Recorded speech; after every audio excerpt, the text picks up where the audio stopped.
Hello, Adelaide. I reached my hand out to the little girl sitting in the waiting room next to her mother. Are you ready? Adelaide reluctantly stood up and grabbed my outstretched hand, turning to look at her mom for reassurance. It's okay, honey.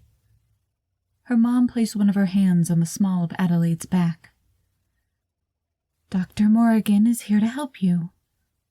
Go and talk to her. She gestured toward my office door with her other hand. I'll be waiting for you right here when you get done. I'm not going anywhere. I promise. Adelaide stood there, staring at her mom, not wanting to be parted from her. Given the reason she was there, I understood her hesitancy. Come with me. I gave a gentle tug of her arm, coaxing her to keep moving until I got her to walk through my office door. What do you think? Do you like it?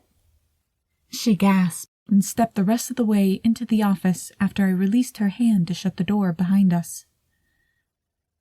That was the reaction most kids had when they saw the way my office was decorated. The room looked more like a colorful toy store than it did a psychiatrist's office.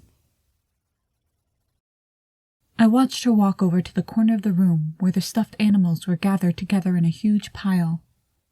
She reached out to pick one up, but stopped, looking back at me to make sure it was okay. You can play with anything you see in here. I swept my arm across the room. Anything except for the things on my desk. I pointed at the clutter of stuff on top of my desk. I need those things to do my job. Adelaide picked up a stuffed unicorn and sat on the floor with it in her lap.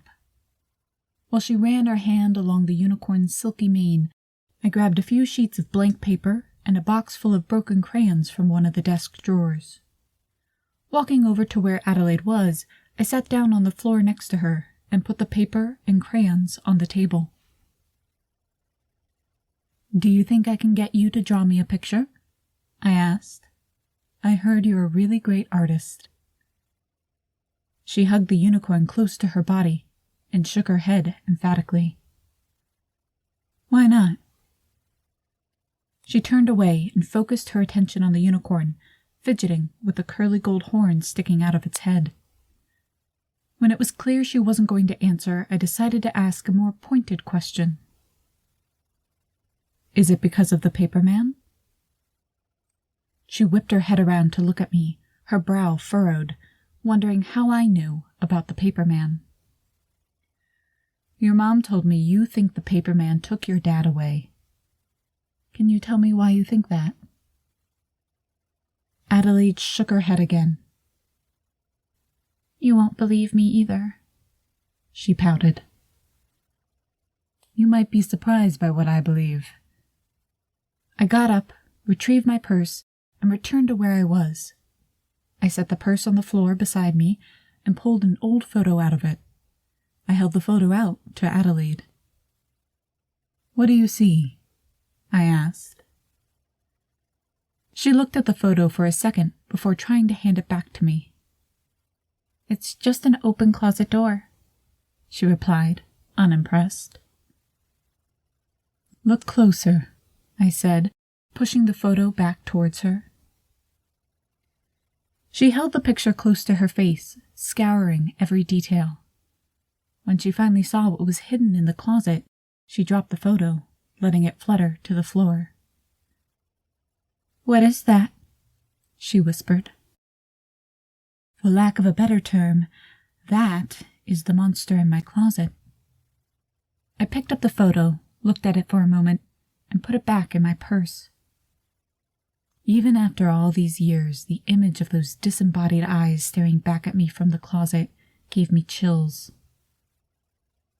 There was a monster in your closet? From the tone of her voice, I could tell she was starting to trust me. There was, I replied, back when I was about your age. What happened to it? to keep listening to this audiobook. I've left you a link in the description so you can do it, at no cost thanks to Audible's 30-day free trial.